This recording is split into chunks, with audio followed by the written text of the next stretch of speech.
જય જવાન, જય કિસાન, જય જય શિક્ષિત યુવાન, નારી શક્તિનો જય હો, જય મા ગુજરાત. હવે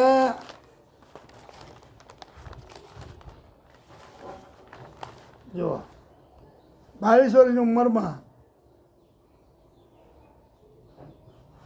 તાત્કાલિક અઢળક પૈસો કમાવા માટે એને નેટવર્ક ચલાવતો સાયબર કામનું બેંગ્લોર પાસે મોહમ્મદ અસફ ઉજૈબ નામ છે એનું, એની માતા પિતાની ધરપકડ કરી છે, બરાબર. અને પોતે બીકોમ થયેલો છે, બીકોમનો અભ્યાસ છોડીને આ કામ કરે. હવે એણે 22 વર્ષની ઉંમરમાં 4500 બેંક ખાતાના કરોડોનું ફ્રોડ કર્યું. 4200 બેંકોનું ખાતાનું ફ્રોડ કર્યું. હવે ટોટલ આની પાસે 9000 ખાતા હતા, 24 કરોડના વ્યવહાર કર્યા.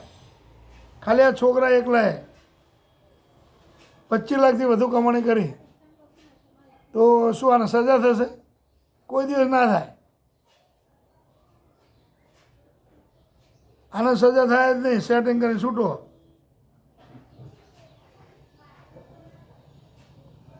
$864 સાયબર ક્રાઇમ કેસોમાં સામેલ છે. બોલો, તો અત્યાર સુધી કોઈ જગ્યા એના ઉપર કેસ બન્યો, એને સજા થઈ?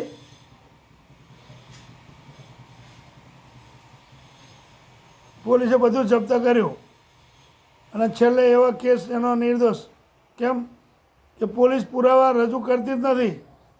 કારણ ગમે તે તમે જાણો જ છો, પુરાવા રજૂ નહીં કરવાનું કારણ.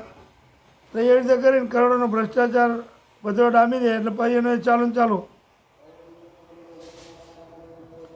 લોકોને જે બેંકમાં ખાતા ખોલવા માટે 2000થી 5000 ચૂકવતો હતો. ડેબિટ કાર્ડ, પાસપોર્ટ, ચેકબુક બધું લઈ લેતો. એ રીતે કરીને ખાતા ખોલીને ફ્રોડ કરતો. હવે એના પર કેસ થયો, એની માને પકડી બતાવ્યું મેં જોવાર્યું. અને એમને સજા થાય મને બતાવજો. ક્યારેય સજા ના થાય માણસ ઉપર. કરોડોનું કૌભાંડ થાય ને એવા વ્યક્તિ કોઈને સજા નહીં થઈ, કોઈને નહીં. કારણ કે લાખો કરોડો કમાય એટલે એમાં અમુક કરોડો વેડફી મારે એટલે નિર્દોષ. પોલીસ પુરાવા રજૂ ના કરે તો શું કરવાનું? કોર્ટ પુરાવા ના આધારે હોય. કોર્ટની અંદર પુરાવા જોઈએ, પુરાવાના આધારે કામ થતું હોય. પણ પુરાવા જ રજૂ ના કરે તો પોલીસ પુરાવા એકઠા કરીને કેસ મજબૂત બને તો શક્યતા ખરી કે એને સજા થાય. પણ પુરાવાના અભાવે છૂટી જાય, સજા જ ના થાય, નિર્દોષ છૂટી જાય. તો આવું કોઈ કાયદો ખરો સરકારનો કે પોલીસ ઉપર કોઈ દબાણ ખરું કે આને ગમે એમ કરીને પૂરા ઊભા કરીને એને જેલ ભેગો કરો? હા, એની જગ્યાએ ભાજપના વિરુદ્ધનું બોલશે, એના પર ખોટા પૂરા ઊભા કરીને જેલ ભેગો કરશે, નહીં છૂટે એવો. પણ આવા જે જરૂરી છે એના પર નહીં કરે. પોલીસના ડીએસપી ડીઆઈજીને બોલી કે ભાઈ આના પાકા પુરાવા ઊભા કરો અને મજબૂત કરો કેસ અને આને સજા અપાવો, એવું નહીં કરે. પણ નાનો માણસ હશે કોઈ ખોટો ભરાઈ પડશે, અને પોલીસ કેસ કરશે અને એવા ખોટા પુરાવા ઊભા કરી દેશે, કોર્ટમાં રજૂ કરશે એટલે એને બિચારાને 9 મહિનાથી છૂટશે નહીં. તો આવું કેમ કરો? પારદર્શક વહીવટમાં પબ્લિકને ફાયદો થાય, ગરીબ અને મધ્યમ વર્ગનો ફાયદો થાય, દેશની અંદર દરેક લોકોને વિશ્વાસ જાગે કે ભાજપે સારું કામ કર્યું છે અને સારું કામ કરે છે. એવો વહીવટ કરો ને, પારદર્શક વહીવટ, બધાને દેખાય એવો વહીવટ કરો સારો. અને આ જે 2 નંબરમાં ફ્રોડમાં, ગુંડામાં જેમ પકડાયા, ચરસમાં, ગાંજામાં, લાખો રૂપિયામાં, કરોડો રૂપિયામાં, બધાના પુરાવા એકઠા કરી અને એને સજા થાય એવું કરો. કોઈ પણ હોય,